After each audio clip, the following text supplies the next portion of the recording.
Assalamualaikum warahmatullahi wabarakatuh. Di sini kami dari kelompok 5 yang beranggotakan saya Agias Raki Rohim, lalu ada Alvito Fadlan, lalu ada Kaisar Nur SA, lalu ada Elisa Aprilianti, lalu ada Faujan Azima. Di sini kami akan menjelaskan tentang cara membaca Al-Quran secara efektif atau cara belajar Al-Quran secara efektif. Nah, belajar membaca Al-Quran adalah sebuah ibadah yang bernilai tinggi di sisi Allah Subhanahu wa Ta'ala. Bahkan mendengarkannya saja pun yang membaca Al-Quran sudah mendapatkan pahala yang sangat besar. Apalagi jika kita belajar disertai memahami makna dan menerapkannya pada kehidupan sehari-hari. Mendidik anak mampu untuk membaca Al-Quran sejak dini merupakan sebuah kewajiban utama bagi orang tua. Nah, di sini kami akan menjelaskan tips atau belajar Al-Quran secara efektif dan baik. Langsung saja. Nama saya Elisa Apriliani. Saya akan menjelaskan tentang cara-cara belajar Al-Quran yang efektif. Yang pertama yaitu pengenalan dasar huruf hijaiyah. Huruf hijaiyah sendiri ialah huruf ejaan bahasa Arab sebagai bahasa asli Al-Quran. Bisa dikatakan bahwa huruf hijaiyah seperti huruf abjad di dalam bahasa Indonesia. Jika kamu ingin lancar dalam membaca Al-Quran, kamu harus belajar dan mengerti akan huruf hijaiyah dan ejaannya. Cara membaca Al-Quran untuk pengenalan dasar tentang huruf hijaiyah yang dimaksud adalah huruf hijaiyah yang digunakan dalam Al-Quran. Terdapat 29 macam dan jumlah huruf hijaiyah tersebut sudah termasuk alif. Yang kedua yaitu mengenal tanda baca atau harokat. Cara membaca Al-Quran secara cepat kedua setelah mempelajari huruf hijaiyah ialah harus mengenal dan mempelajari tanda baca atau harokat di dalam Al-Quran. Cara membaca Al-Quran tersebut dikarenakan tanda baca harokat ini berfungsi untuk menentukan bagaimana pengucapan huruf hijaiyah di dalam Al-Quran. Sebagai contoh, jika dalam bahasa Indonesia terdapat a, i, u, e, o, maka di dalam bahasa Arab ada harokat.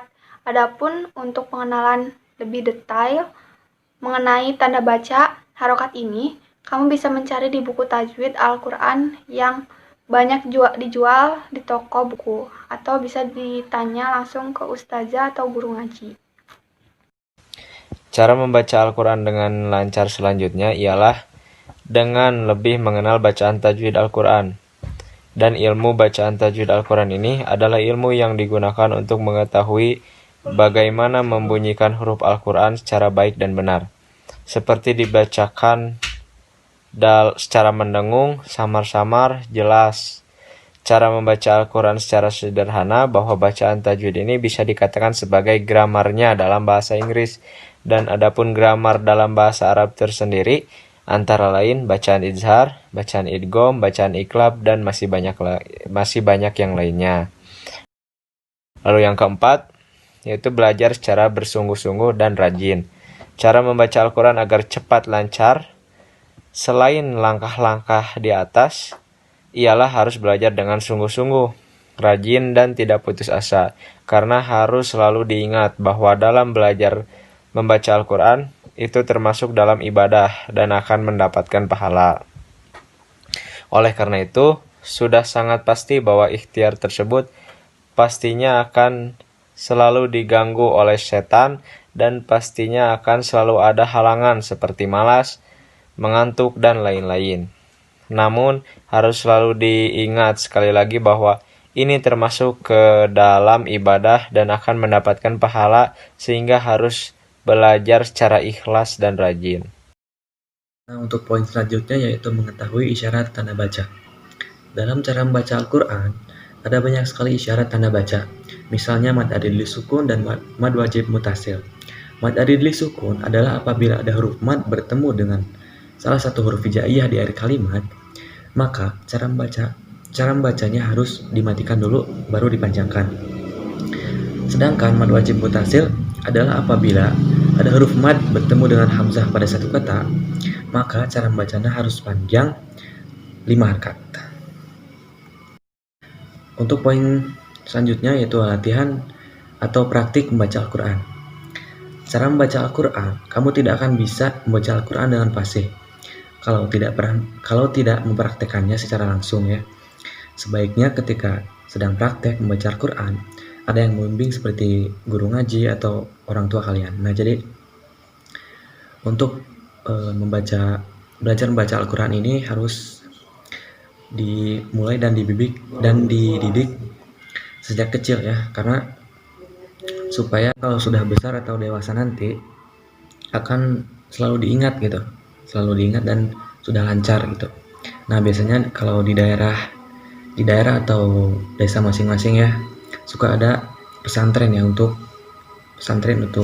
menimbu agama dan dibimbing oleh guru ngaji dan ustadz. Sekian dari saya. Ya, selanjutnya yang ketujuh, menyiapkan waktu untuk membaca Al-Quran. Cara membaca Al-Quran tidak ada kata terlambat. Kalian bisa membacanya kapan saja dan di mana saja. Tetapi sebelum itu kalian juga harus siapkan dan alokasikan waktu terbaik untuk belajar membaca Al-Quran. Karena kesungguhan dalam meluangkan waktu khusus untuk belajar membaca Al-Quran menjadi salah satu kunci agar kamu bisa baca Al-Quran dengan cepat. Nah, kebanyakan orang hanya memberikan waktu sisa dalam belajar membaca Al-Quran. Jika terus demikian, bisa-bisa kita tidak akan pernah bisa belajar Al-Quran. Jangan sampai kita hanya memberikan waktu sisa kita hanya dalam mempelajari kitab suci. Yang kedelapan, carilah guru untuk mengajar mengaji. Setelah memiliki waktu belajar yang kita bisa pakai, selanjutnya adalah memiliki guru yang dapat membantu menguasai cara membaca Al-Quran. Nah, karena untuk membaca Al-Quran butuhkan proses. Kamu juga dapat mengundang guru mengaji untuk mengajarkan baca Al-Quran secara privat atau bisa berkelompok dengan teman-teman Anda semua. Jika kamu ingin belajar Al-Quran secara otodidak atau lebih tepatnya mandiri sendiri, sebenarnya sangat memungkinkan. Karena sekarang ini sudah banyak panduan membaca Al-Quran, misal dari video belajar ataupun dari YouTube atau dari berbagai sumber. Nah, permasalahan utamanya belajar Al-Quran otodidak adalah tidak ada yang mengoreksi jika bacanya salah, tidak ada yang bisa membenarkan atau memberikan tips untuk belajar Al-Quran yang benar bagaimana. Makanya itu kita butuh guru ngaji untuk membimbing kita. Nah, bisa disimpulkan, belajar membaca Al-Quran itu bisa di mana saja dan kapan saja.